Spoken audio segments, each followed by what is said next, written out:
வணக்கம் நண்பர்களே. இப்போ நம்ம பார்க்க போகிறது முரியன் மன்வா தான் பார்க்க போகிறோம். போன எபிசோடில் நம்ம ஹீரோட பாடி கார்டு குவாங்குவும் நம்ம ஹீரோட அம்மாவுக்கு பெயின் வந்துருச்சுன்னு சொல்லி அவசரமாக ஓடினதுலேருந்து பார்த்தோம். இப்போ அதுலேருந்து தொடர்ச்சியாக தான் ஆரம்பிக்க போகிறோம். போன எபிசோடு பார்க்காதவங்க நம்ம யூடியூப் சேனலில் பிளேலிஸ்ட்டில் இருக்கு, போய் பார்த்துட்டு வாங்க. அப்படியே வீடியோ ஃபுல்லாக பார்த்துட்டு வீடியோ பிடிச்சிருந்துச்சுன்னா நம்ம சேனலை சப்ஸ்கிரைப் பண்ணி விட்டு லைக்கை போட்டு விட்டுருங்க. இப்போ வாங்க கதைக்குள்ளே போகலாம். நம்ம ஹீரோட பாடி கார்டும் அவங்க அம்மாவுக்கு பெயின் வந்துருச்சுன்னு சொல்லி அங்கே போய் அவங்க அம்மாவை பார்க்க அங்கே அவனுக்கோ தங்கச்சி பாப்பா பிறந்திருக்கு. நம்ம ஹீரோ தங்கச்சி பாப்பா பார்த்து சந்தோஷமாக இருக்கு. அவங்க அம்மா சந்தோஷமாக இருக்கியா அப்படிங்க பார்க்க ஆமாம் அப்படின்னு சொல்லுவான். அங்கே அவங்க அப்பாவை தான் உன் தங்கச்சி நீ தான் பத்திரமா பாதுகாக்கணும், உன் தங்கச்சி நீ பாதுகாப்பேன்னு தெரியும், ஏன்னா எல்லோரும் ஒரே ஃபேமிலி அப்படின்னு சொல்லுவார். நம்ம ஹீரோ அவன் பாஸ்ட் லைஃப்பை நினச்சிக்கிட்டு ஆமாம் எல்லோரும் ஒரே ஃபேமிலி அப்படின்னு சொல்லுவான். அப்படியே மனசுக்குள்ளேயே நான் என் தங்கச்சி பாதுகாப்பாக பார்த்துக்கிறேன், ஏன்னா நான் தான் அவன் அண்ணன், இது என் ஃபேமிலி அப்படின்னு சொல்லுவான். இதெல்லாம் நடந்து முடிஞ்சு ஒரு 4 வருஷம் கழித்து நம்ம ஹீரோவுக்கோ 7 வயசாக இருக்கும். நம்ம ஹீரோட அப்பா புதுசாக யாரையும் கூட்டிகிட்டு வந்து இவர் தான் உன் டீச்சர், உனக்கு எழுத படிக்க சொல்லி தருவார் அப்படின்னு சொல்லுவார். நம்ம ஹீரோ என்ன எழுத படிக்கவா?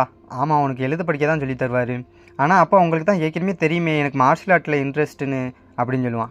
ஒரு உயர்ந்த மனிதன் ஆகணும்னா 2ஐயும் கற்றுக்கிறேன்னு டீச்சர் என் மகனுக்கு நல்லபடியாக கற்றுக் கொடுங்க அப்படின்னு நம்ம ஹீரோ அப்பா சொல்லுவார். என்னை நம்புங்க, நான் உங்கள் மகனுக்கு நல்லபடியாக கற்றுக் கொடுப்பேன்னு டீச்சர் சொல்ல அங்கேருந்து நம்ம ஹீரோ இல்லை அப்படின்னு கற்றுவான். நம்ம ஹீரோட அப்பா இவர் இது வரைக்கும் யாருக்கும் டீச் பண்ணதில்லை, இவர்கிட்ட இருந்து நல்லா கற்றுக்க அப்படின்னு சொல்லிட்டு நம்ம ஹீரோட அப்பா வெளியே போயிடுவார்.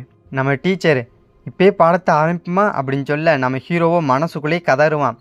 மனசுக்குள்ளே நினைப்பான் இதெல்லாம் போன வருஷம் நான் பண்ண தப்பால அப்படின்னு சொல்லிட்டு போன வருஷம் நடந்ததை நினச்சி பார்ப்பான். ஒரு வருஷத்துக்கு முன்னாடி நம்ம ஹீரோட அப்பா நம்ம ஹீரோவை ஜுன்ஹூ அப்படின்னு கூப்பிடுவார். நம்ம ஹீரோ திரும்பிட்டு என்னப்பா அப்படின்னு கேட்பான். இந்த குடும்பத்தில் ஒரு மகனாக பிறந்துட்டு 1000 கேரக்டர் ஆல்பபெட்ஸ் படிக்க தெரியாமல் இருக்கக்கூடாது அப்படின்னு சொல்லிட்டு நம்ம ஹீரோட்ட ஒரு புக்கை கொடுப்பாரு. ஏன்னா நம்ம ஹீரோட ஃபேமிலி ஒரு ஸ்காலர்ஸ் ஃபேமிலி. நம்ம ஹீரோ அந்த புக்கை கையில் வாங்கிட்டு மனசுலேயே நினச்சி பார்ப்பான் 1000 கேரக்டர் ஆல்பபெட்ஸ் ஒரு பிரச்சனை இல்லை, இதை நான் என் பாஸ்ட் லைஃப்லேயே எல்லாத்தையும் மெமரைஸ் பண்ணிட்டேன், ஆனாலும் படிக்கிற மாதிரி நடிக்கிறது கஷ்டமாக தான் இருக்குது அப்படின்னு சொல்லிட்டு நம்ம ஹீரோ புக்கை பார்த்துக்கிட்டே கொட்டாய் விட சரி நம்ம அப்பாட்ட போய் சொல்லுவோம் இதை நான் படித்து முடிச்சுட்டேன் மெமரைஸ் பண்ணிட்டேன் அப்படின்னு. அதான் சரி போய் சொல்லுவோம் அப்படின்னு சொல்லிட்டு நம்ம ஹீரோ அப்பாட்ட சொல்ல போவான். அப்பா நான் மெமரைஸ் பண்ணிட்டேன், அந்த 1000 கேரக்டர் ஆல்பபெட்ஸையும் மெமரைஸ் பண்ணிட்டேன் அப்படின்னு நம்ம ஹீரோ அப்பாட்ட சொல்ல என்ன மெமரைஸ் பண்ணிட்டியா, உண்மையிலேம்மா ஒரு வாரத்துலேயே எல்லாத்தையும் மெமரைஸ் பண்ணிட்ட அப்படின்னு சொல்லிட்டு நம்ம ஹீரோட அப்பா ஆச்சரியமாக கேட்க நம்ம ஹீரோ இதுனா ஒன்றுமே இல்லையே அப்படின்னு சொல்லுவான். நம்ம ஹீரோட அப்பா அது உண்மைனா நீ தான் நம்ம குடும்பத்திலே ரொம்ப புத்திசாலியான ஆள் அப்படின்னு சொல்லுவார். நம்ம ஹீரோ ப்ரெசண்ட்டில் நான் பண்ண தப்பே அதுதான் அப்படின்னு சொல்லி நினச்சிக்கிட்டு இருப்பான். நம்ம ஹீரோ டீச்சர் முன்னாடி படிச்சுக்கிட்டு இருக்க நம்ம டீச்சரு நான் ஒன்று கேள்விப்பட்டேன் நீ ரொம்ப புத்திசாலின்னு. இல்லை டீச்சர் நான் கொடுத்ததெல்லாம் உனக்கு ஈஸியாக இருக்குதுன்னு நினைக்கிறேன், எனக்கு இது புரியவே இல்லை டீச்சர் அப்படின்னு சொல்ல நம்ம ஹீரோ நம்ம டீச்சர் கோவப்பட்டு அவர் கையில் வச்சுருந்த விசிறியை டப்புன்னு மேஜில் வச்சு அடிப்பார். நம்ம ஹீரோ பயந்துருவான். அப்போ டீச்சர் கொடுத்ததெல்லாம் உட்காந்து படித்து அவன் மண்டையே சூடாகி அவன் மண்டையிலேருந்து ஆவியே வெளியே வந்துடும். அப்புறம் டீச்சர் சொல்லுவாங்க இனிமேல் டெய்லியும் கிளாஸ் இருக்குது அப்படின்னு சொல்லுவாங்க. நம்ம ஹீரோ என்ன டெய்லியுமா?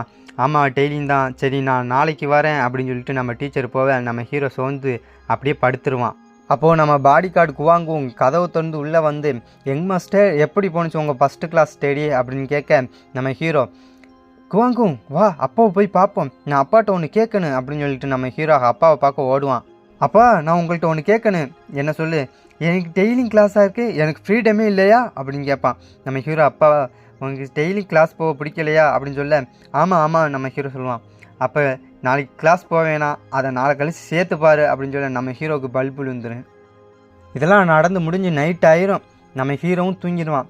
நம்ம ஹீரோவும் தூங்கி முடிச்சு வெள்ளனுமே எந்திரிச்சிட்டேன் வெளியே, இதான் நல்ல டைம், சரி நம்ம பயிற்சியை ஸ்டார்ட் பண்ணுவான் அப்படின்னு சொல்லிட்டு நம்ம ஹீரோ அவன் ப்ரீத்திங் டெக்னிக்கை பயன்படுத்தி கல்டிவேட் பண்ணிக்கிட்டு இருப்பான். வானத்துக்கும் பூமிக்குமான சக்தி அவனை சுற்றி வந்துக்கிட்டே இருக்கும். அந்த சக்தி அப்படியே கோல்டன் கலரில் மாறி அவன் உடம்புக்குள்ளே போய்கிட்டே இருக்கும். நம்ம ஹீரோ கண்ணை முழிப்பான். நம்ம ஹீரோ கண்ணை திறந்து சொல்லுவான் அதுக்குள்ளேயே நான் 4th லெவலில் வந்துட்டேன் அப்படின்னு சொல்லுவான். அப்படியே மனசுக்குள்ளேயே என்னோடய பாஸ்ட் லைஃப்பில் நான் 5th லெவலில் தான் இருந்தேன், ஆனால் இந்த வயசுலேயே அதுவும் 7 வயசுலேயே நான் 4th லெவலில் வந்துட்டேன் அப்படின்னு சொல்லிட்டு நான் ஜெனியூன் அப்படின்னு சொல்லிட்டு அவனே பெருமை பித்திக்கிடுவான். கதவுக்கு வெளியே நம்ம ஹீரோட பாடி கார்டு குவாங்கு இருந்துக்கிட்டு யங் மாஸ்டர் முடிச்சிட்டேலா அப்படின்னு கேட்க நம்ம ஹீரோ கதவை திறந்துட்டு முடிச்சிட்டேன் வா வெளியே போவோம் அப்படின்னு சொல்லிட்டு 2 பேரும் வெளியே போவாங்க. தூரத்தில் நம்ம ஹீரோட தங்கச்சி அவன் மெய்டோட போய்கிட்டு இருப்பாள். இப்போ நம்ம ஹீரோட தங்கச்சிக்கு 4 வயசாக இருக்கும். அண்ணே அப்படின்னு சொல்லிட்டு நம்ம ஹீரோட தங்கச்சி ஒடியார அங்கேருந்து நம்ம ஹீரோ தங்கச்சி குட்டி செல்ல குட்டி அண்ணனை பார்க்க வந்தியலோ அப்படின்னு சொல்லிட்டு ஓடி போய் பார்ப்பான். ஆமாம் அப்படின்னு நம்ம ஹீரோட தங்கச்சி சொல்லுவோம்.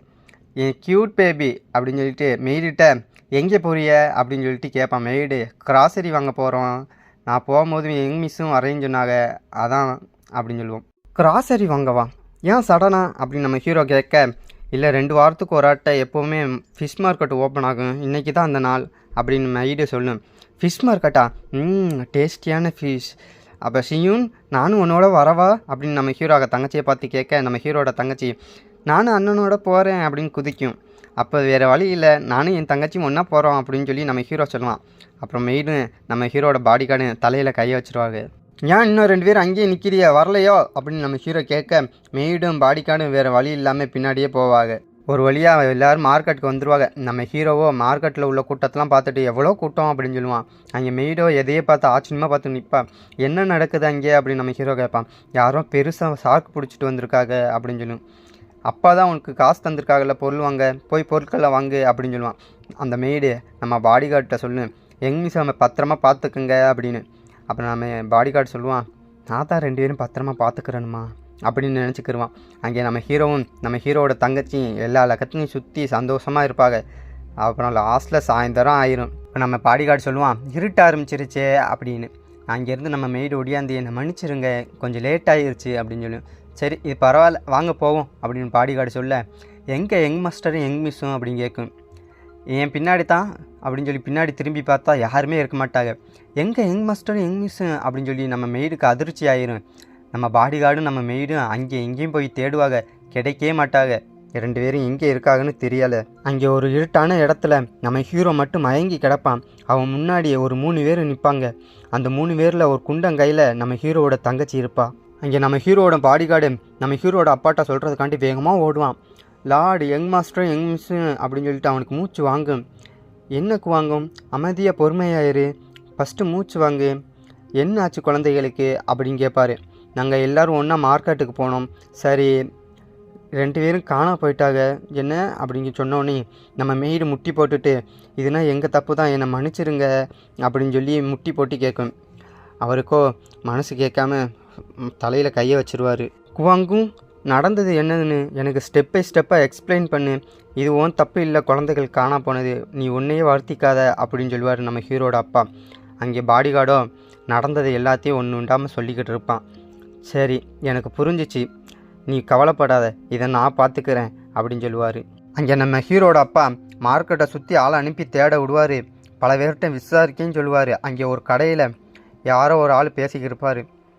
எவன்டா அவன், எவனுக்குடா தைரியம் இருக்குது லார்டு குழந்தைகள் மேலே கையை வைக்கிறதுக்கு, அவன் மட்டும் என் கையில் மாட்டினா செத்தான் அப்படின்னு சொல்லுவார். இன்னொருத்தன், என் கையில் மாட்டினா அவன் மண்டையை திருப்பி குடலை உருவிடுவேன் அப்படின்னு சொல்லுவார். இது வரைக்கும் 2 நாள் ஆச்சு, இன்னும் குழந்தைகளை கண்டுபிடிக்க முடியல. அப்புறம் இன்னொருத்தன் சொல்லுவார், என்னால் முடியலை, என்னால் உட்காந்துருக்க முடியலை, நான் போய் குழந்தைகளை தேட போகிறேன் அப்படின்னு சொல்லிட்டு 2 பேரும் போய் தேட போவாங்க. அங்கே கடையில் உள்ள எல்லோரும் நானும் வரேன் எல்லாரும் சொல்லிட்டு ஓட, அங்கே கடையில் உள்ள அவர் கத்தியை வச்சுக்கிட்டு, அவன் எவனு மட்டும் தெரியட்டும், அவங்கள தலையை 2ஆ வெட்டிடுவேன் அப்படின்னு சொல்லிட்டு அந்த கடையில் உள்ளவர் சொல்லிக்கிட்டு இருப்பார். அதே கடையில் ஒரு மூலையில் ஒரு 5 பேர் உட்காந்து முழிச்சுக்கிட்டு இருப்பாங்க. ஏன்னா அவங்க தான் அந்த கிட்னாப்பர்ஸு. அதில் ஒருத்தன் சொல்லுவான், மாஸ்டர் நம்ம கடத்தினது இந்த ஊரோட லாடோட குழந்தைகளை கடத்தியிருக்கோம் அப்படின்னு சொல்ல, அதுக்கு என்ன பண்ண, இது வரைக்கும் வந்துட்டோம், இனிமேல் வர்றதை பார்த்துக்கிடுவோம் அப்படின்னு அந்த மாஸ்டர் சொல்லுவார். ஏன் வேகமாக போய் அந்த குழந்தைகளை போக விடக்கூடாது அப்படின்னு சொல்ல, அதில் ஒருத்தன் என்ன அப்படின்னு கேட்பான். வேகமாக போய் நம்ம குழந்தைகளை போக விட்டோம்னா நம்ம உயிர் தப்பும், இல்லாட்டி நம்மளை சாவடிச்சிருவாங்க அப்படின்னு சொல்ல, அவனுக்கு கோபம் வந்து, என்ன சொல்கிற நீ, பயந்தினா இந்த குடுப்பை விட்டு வெளியே போடா அப்படின்னு சொல்லிட்டு அவன் கத்த, அந்த மாஸ்டருக்கும் கோபம் வந்துடும். அவன் போய் அவன் கத்தினவன் கையை உடச்சி விட்டு, நீ என்ன பைத்தியமா, எல்லாரையும் மாட்டி விட பார்க்குறியா, ரொம்ப சத்தமாக கத்தி சொல்கிற அப்படின்னு சொல்ல எல்லாருமே பயந்துருவாங்க. சரி இனிமேல் பின்னாடியும் போக முடியாது, நம்ம இனிமேல் வர்றதை பார்த்துக்கிறோமோ, அப்படி நம்மளுக்கு என்னமாச்சும் ஆணுச்சுன்னா அந்த குழந்தைகளோட கழுத்தை திருவி வீட்டுக்கே அனுப்பி விட்டுருவோம். சரி உன்னை தான், நீ போய் நம்ம பிளானை எல்லார்ட்டையும் சொல்லு அப்படின்னு சொல்ல அவனும் முழிச்சுக்க நிற்பான். நான் சொன்னது உன் காதில் விழுவலையா, போடா அப்படின்னு கத்த, எஸ் மாஸ்டர் அப்படின்னு சொல்லிட்டு அவன் இன்னொருத்தன் ஓடிடுவான். இன்னொருத்தனை கையை காட்டி, நீ போய் அந்த லாடோட வீடை வாட்ச் பண்ணு. எதுக்கு வாட்ச் பண்ணணும் அப்படின்னு கேட்பான். நான் அவங்க கிட்ட 3 மில்லியன் கோல்டு கேட்க போகிறேன் அப்படின்னு சொல்ல, 3 மில்லியனா அப்படின்னு சொல்லிட்டு எல்லோரும் பல்ல காட்டிடுவாங்க. சரி எல்லோரும் டிஸ்மிஸ் பண்ணுங்க, நம்ம பிளானை எல்லோரும் நடத்துங்க அப்படின்னு சொல்லிட்டு எல்லோரும் பிரிஞ்சு போக அந்த மாஸ்டரோ எந்திரிச்சு போவான். அவன் போகும்போது பின்னாடி வந்து திடீர்னு கத்தி வந்து அவன் கழுத்துக்கு நேரவே நிற்கும். எங்கேடா போகிற அப்படின்னு சொல்லிட்டு அந்த கடை மாஸ்டர் கேட்க இவன் பயந்துக்கிட்டு அவன் கத்தியை எடுத்து ரெடியாக நிற்பான். எதுக்கு அப்படின்னு. யாரை கேட்டு நீ வெளியே போகிற அப்படின்னு கேட்பார் அந்த கடை ஓனர். அவனும் முழிச்சுக்கிட்டு நிற்பான். சாப்பிட்டதுக்கு காசு எங்கடா, காசை தந்துட்டு போடா அப்படின்னு கேட்பார். அவனும் காசை கொடுப்பான். அந்த கடை ஓனர் மறுபடியும் வாங்க கடைக்கு அப்படின்னு சொல்லிட்டு உள்ளக்க போயிடுவார் காசை வாங்கிட்டு. அங்கே நம்ம ஹீரோவை கட்டி போட்டு வச்சுருப்பாங்க. அப்போ தான் நம்ம ஹீரோ மயக்கத்துலேருந்து எந்திரிச்சிருப்பான். எந்திரிச்சு எங்கே இருக்கும் பார்த்துட்டு அதிர்ச்சி ஆயிடுவான். அங்கே இருக்கிற ஒருத்தன் நம்ம ஹீரோவை பார்த்து இங்கேடா அவன் முழிச்சிட்டான் அப்படின்னு சொல்லி அங்கே இருக்கிற ஒரு குண்டை ஆமாம் அப்படின்னு சொல்லுவான். அதை பார்த்தா நம்ம ஹீரோ கோவப்பட்டு முறைச்சி பார்ப்பான். என்ன முறைக்கிற அப்படின்னு சொல்லிட்டு நம்ம ஹீரோ பக்கத்தில் வந்து அவன் சீண்டி பார்ப்பான். நம்ம ஹீரோவுக்கு இன்னும் கோபம் வரும். என்ன சண்டைக்கு வரியா அப்படின்னு சொல்லிட்டு அவன் நம்ம ஹீரோவை அடிக்க வேற நம்ம ஹீரோ இன்னும் கோவப்படுவான். அதில் அவன் சத்தி ரிலீஸ் ஆகி அந்த சத்தியை பார்த்து அவன் பயந்துருவான். அப்போ திடீர்னு ஒருத்தன் கதவை திறந்து உள்ளே வருவான். அவன் யாருன்னா ஹோட்டலில் உட்காந்து பேசிக்கிட்டு இருக்கும்போது அவங்களோட பாஸ் ஒரு பிளானை சொல்லி எல்லாத்தையும் சொல்லு அப்படின்னு சொல்லி அனுப்பி வச்சார்ல, அவன் தான் உள்ளக்க வருவான். உள்ளக்க வந்து நம்ம கையில் காசு வர தட்டிக்கு அந்த குழந்தைகளுக்கு ஒன்றும் ஆகக்கூடாது, பாஸ் ஒரு பிளான் சொல்லியிருக்காரு, அதைத்தான் எல்லோரும் ஃபாலோ பண்ணனு அப்படின்னு சொல்லுவான். அதில் ஒரு குண்டன் கேட்பான், இது உண்மையிலேயே லாடோட குழந்தைகளா அப்படின்னு கேட்க அவன் ஆமாம் அப்படின்னு சொல்லுவான். அப்போ நம்ம பாஸுக்குன்னா தைரியம் தான் அப்படின்னு சொல்லுவான். ஆமாம், நம்ம பாஸோட தைரியமே வேறு லெவல் தான் அப்படின்னு சொல்லிட்டு அந்த குண்டன் சொல்ல, அப்போ நம்ம பணக்காரர்களாக போகிறோம், நம்மளுக்கு நிறைய மணி வரப்போகுது அப்படின்னு சொல்லிட்டு அவங்க பேசிக்கிட்டு இருக்கும்போது நம்ம ஹீரோ அவனை வாயில் கட்டி வச்சிருந்த துண்டை கடித்து துப்பிடுவான். அப்போ நம்ம ஹீரோ கேட்பான், என்ன நீங்களாம் பைத்தியமா, எங்கள் அப்பா யாருன்னு தெரிஞ்சுக்கிட்டே எங்கள் மேலே கையை வைக்கிறீங்களா அப்படின்னு கேட்க, அதில் ஒருத்தன் எப்படிடா நீ அதை பண்ண அப்படின்னு கேட்க, இதுனா ஈஸி, ஆனால் உங்கள் உயிர் தான் எங்கள் அப்பா கையில் மாட்டிக்கிச்சு, நீங்கள்லாம் சாக போறியே அப்படின்னு சொல்லிக்கிட்டு இருக்கும்போது அதில் ஒருத்தன் நம்ம ஹீரோவை அடிக்க வருமா. நம்ம ஹீரோ அதுலேருந்து தடுக்கிறதுக்கு ரெடியாக இருக்கும்போது குண்டன் பின்னாடி நின்றுக்கிட்டு நம்ம ஹீரோ மூஞ்சியில் மயக்க மருந்தை வச்சு அப்படியே பிடிச்சிருவான். நம்ம ஹீரோவும் மயங்கி விழுந்துருவான். விழுந்துட்டு நம்மளுக்கு பணம் உறுதி அப்படின்னு சொல்லிட்டு வில்லத்தனமாக சிரிப்பான். அங்கே நம்ம ஹீரோட வீட்டில் நம்ம ஹீரோட அம்மாவும் அப்பாவும் பேசிக்கிட்டு இருப்பாங்க. நான் எப்படி நம்ம குழந்தைய கண்டுபிடிச்சிருவேன் அப்படின்னு சொல்ல, நான் நம்புகிறேன் உங்களை, எப்படி நீங்கள் நம்ம குழந்தைகளை கண்டுபிடிச்சிடுவே அப்படின்னு சொல்லி 2 பேர் பேசிக்கிட்டு இருப்பாங்க. அப்போயில அங்கே ஷாடோ சோல்ஜர் வந்து லார்ட் யாரோ வந்திருக்காங்க அப்படின்னு சொல்ல, யார் வந்திருக்கா, யாரோ ஒரு சின்ன பையன், அவன் கையில் லெட்டர் இருக்குது, அந்த லெட்டரை பார்த்தா அது கிட்னாப்பர்கிட்டருந்து வந்திருக்கு அப்படின்னு சொல்ல, நம்ம ஹீரோட அப்பா எந்திரிச்சு நம்ம ஹீரோ அம்மாவை பார்த்துட்டு நான் போயிட்டு வரேன், எப்படி நம்ம குழந்தையோட தான் திரும்ப வருவேன் அப்படின்னு சொல்லிட்டு அங்கேருந்து கிளம்பி போவார். போய்கிட்டு இருக்கும் போது எல்லாத்தையுமே விசாரிச்சுக்கிட்டே போவார். அந்த ஷாடோ சோல்ஜரோ சொல்லுவார், லார்ட் நம்ம வீடை யாரோ வாட்ச் பண்ணிக்கிட்டே இருந்தாங்க, அவங்கள ஃபாலோ பண்ண நம்ம சோல்ஜரில் ஆட்களை அனுப்பிவிட்ருக்கேன், எப்படியும் அவனை பிடிச்சிருவாங்க, பிடிச்ச உடனே அவனை விசாரிக்கிற விதத்தில் விசாரித்து நம்ம யங் மிஸ்ஸும் யங்லாடும் எங்கே இருக்காங்கன்னு கண்டுபிடிச்சிடலாம் அப்படின்னு சொல்ல, சரி அப்படின்னு சொல்லுவார் நம்ம ஹீரோட அப்பா.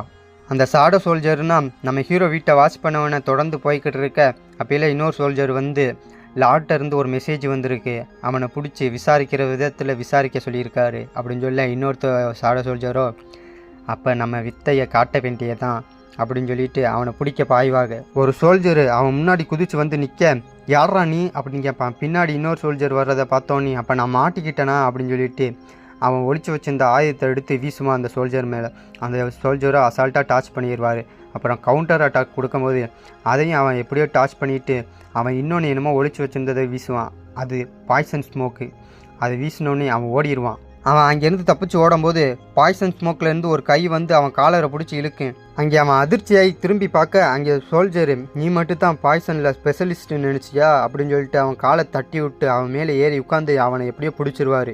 அப்போ தான் நம்ம ஹீரோட தங்கச்சி மயக்கத்துலேருந்து கண்ணை முழிச்சு பார்த்துக்கிட்டு இருப்பாள். அப்போ மங்களா யாரோ 2 பேர் இருக்கிறது தெரியுது. அப்புறம் நல்லா முழிச்சு பார்க்கும்போது நம்ம ஹீரோ கட்டி மயக்கப்பட்டு கிடக்கிறத பார்த்தோன்னே நம்ம ஹீரோட தங்கச்சியை பார்த்து அழுவா.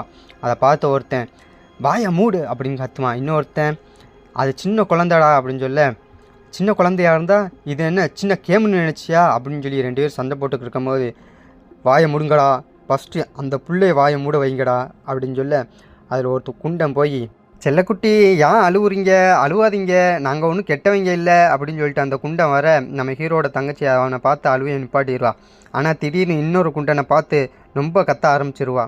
அதை பார்த்த இன்னொருத்தன் அவங்க 2 பேரையும் தள்ளி விட்டுட்டு தள்ளுங்கடா முட்டா பயிலோலா குட்டி வாண்டே அப்படின்னு சொல்லிட்டு நம்ம ஹீரோட தங்கச்சி அடிக்க வர திடீர்னு நம்ம ஹீரோ அவன் காலை வச்சு அவன் நாடியிலே ஒரு போடு போடுவான். அதை பார்த்த 2 பேரும் அதிர்ச்சியாகி நிற்க அங்கே அடி வாங்கணும்னு மயங்கி விழுந்துருவான். யார்ரா என் தங்கச்சி அடிக்க வந்தது அப்படின்னு சொல்லிட்டு நம்ம ஹீரோ கோவத்தோடு நிற்க அந்த பாஸு, என்னடா அந்த சின்ன பிள்ளை வச்சுட்டு செய்கிறிய, அவனை இன்னும் சமாளிக்க முடியலையா, போங்கடா போய் பிடிங்கடா அவனை அப்படின்னு சொல்லுவார். அப்போ தான் பார்ப்பாரு அவன் ஆள் ஒருத்தன் மயங்கி கிடக்கிறத. நம்ம ஹீரோ, உன்னை சாவடிப்பேன்டா அப்படின்னு சொல்லிட்டு அவனை கட்டி வச்சிருந்த கயிறுன்னு அத்துக்கிட்டு பறந்து போய் அவனை அடிக்க போவான். அப்போ திடீர்னு அந்த குண்டையில் ஒருத்தன் மறைச்சிக்கிட்டு நிற்பான் பாதையை. நம்ம ஹீரோ அவனோட ஃபுட் டெக்னிக்கை பயன்படுத்தி ஈஸியாக டார்ச் பண்ணிவிட்டு அந்த பாஸ் முன்னாடி நிற்பான். அப்பையில் இன்னொரு குண்டை வந்து நம்ம ஹீரோ பின்னாடி நிற்கும்போது நம்ம ஹீரோ கையை தரையில் ஊண்டி பேக் கிக் விட்டு அப்படியே ஜம்ப் பண்ணி போய் நின்று சொல்லுவான், போன டைம் நான் கவனமாக இல்லை, அதே ட்ரிக்கில் மாட்டிக்கிறேன்னு நினச்சியா அப்படின்னு நம்ம ஹீரோ சொல்ல அந்த பாஸோ ஒன்றையும் திறமை தான் இருக்குது அப்படின்னு சொல்லுவான். அந்த 2 குண்டைங்களையும் சொல்லிக்கிறாங்க, இவன்கிட்ட கொஞ்சம் ஜாக்கிரதையாக இருக்கணும், இவனை பார்த்த சாதாரணமாக தெரியலை அப்படின்னு சொல்லுவாங்க. இங்கே நம்ம ஹீரோ சொல்லுவான், என்னடா நினைக்கிறிய, நான் தாண்டா சாவுக்கே கடவுள், நான் உங்கள் உயிரை எடுக்கிறேன்டா அப்படின்னு சொல்லிட்டு நம்ம ஹீரோ கோவப்படும் போது அவன் பாஸ்ட் லைஃப் செல்ஃப் வெளியே வரும். இதோட இந்த எபிசோடு இங்கே முடியுது. நம்ம ஹீரோ எப்படி தங்கச்சியை காப்பாற்ற போகிறான், இல்லை அப்பா வந்து 2 பேரையும் காப்பாற்றுறாரா இல்லையா? நம்ம ஹீரோ அவன் பாஸ்ட் லைஃப்குள்ளே போகக்கூடாதுன்னு நினச்சானே, இப்போ அவன் பாஸ்ட் லைஃப் செல்ஃப் வெளியே வருது, அதை கண்ட்ரோல் பண்ணுறானா இல்லையா? அவன் கண்ட்ரோல் பண்ண முடியாமல் இல்லை எல்லாரையும் சாவடிக்கிறானான்னு சொல்கிற இன்ட்ரெஸ்டிங்கான எபிசோடு தான் அடுத்த எபிசோடு. விறுவிறுப்பாக போகும். அடுத்த எபிசோட் பார்க்கணும்னா நம்ம என்கே மான்வா தமிழ் சேனலை சப்ஸ்கிரைப் பண்ணிக்கோங்க. அப்படியே நம்ம வீடியோக்கும் லைக்காக போட்டு விட்ருங்க. அடுத்த எபிசோடில் பார்க்கலாம்.